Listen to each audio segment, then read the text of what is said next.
భారతీయ చరిత్రలో అత్యంత శక్తివంతమైన చక్రవర్తుల్లో ఒకరైన చంద్రగుప్త మౌర్య జీవిత విశేషాలు ఎప్పుడూ వెండితెరపై ఆసక్తికరమే. తాజాగా సోషల్ మీడియాలో ఒక పోస్టర్ తెగ వైరల్ అవుతోంది. అదే గనుక నిజమైతే ఇండియన్ బాక్స్ ఆఫీస్ దగ్గర రికార్డులు తిరగరాయడం ఖాయం. చంద్రగుప్త మౌర్యగా రణ్వీర్ సింగ్ పేరు వినపడగానే ఒక రకమైన హైప్ వచ్చేస్తోంది. బాజీరావ్ మస్తానీ, పద్మావత్ సినిమాల్లో ఆయన చూపించిన రాజసం, ఆ గంభీరమైన ఆహార్యం చంద్రగుప్తుడి పాత్రకు పర్ఫెక్ట్ గా సెట్ అవుతాయి. రణ్వీర్ చేసే ఇంటెన్స్ పర్ఫార్మెన్స్ ఈ పాత్రకు ప్రాణం పోస్తుందని అనడంలో ఎటువంటి సందేహం లేదు.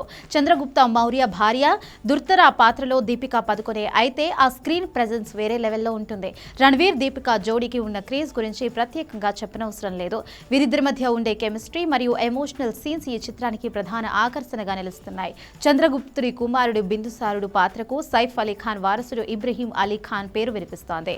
నవాబీ లుక్ ఉన్న ఇబ్రహీం ఈ పీరియడ్ డ్రామాలో యువ చక్రవర్తిగా చక్కగా సరిపోతాడు. ఇది అతనికి ఒక భారీ డెబ్యూ అవుతుందని అభిమానులు కూడా భావిస్తున్నారు. చంద్రగుప్తుడి తల్లి మురా పాత్రకు సీనియర్ నటి ఫరీదా జలాల్ సరైన ఎంపిక.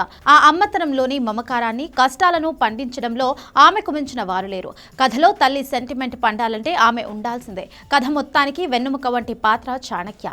ఈ పాత్రలో సంజయ్ మిశ్రాను ఊహించుకోవడం కొంచెం వింతగా ఉన్నా ఆయన ఒక అద్భుతమైన నటుడు. చాణక్యుడిలోని తెలివితేటలు, గంభీరత మరియు ఆ వ్యూహకర్త లక్షణాలను తనదైన శైలిలో సంజయ్ మిశ్రా పండిస్తారని విశ్లేషకులు భావిస్తున్నారు.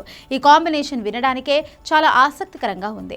అయితే ఇది కేవలం అభిమానుల ఊహన లేదా నిజంగానే ఇలాంటి ఒక భారీ ప్రాజెక్ట్ సెట్స్ పైకి వెళ్తుందా అన్నది కాలమే నిర్ణయించాలి. ఒకవేళ ఇదే నిజమైతే మాత్రం బాలీవుడ్ చరిత్రలో అతిపెద్ద హిస్టారికల్ మూవీగా ఇది నిలిచిపోతోంది.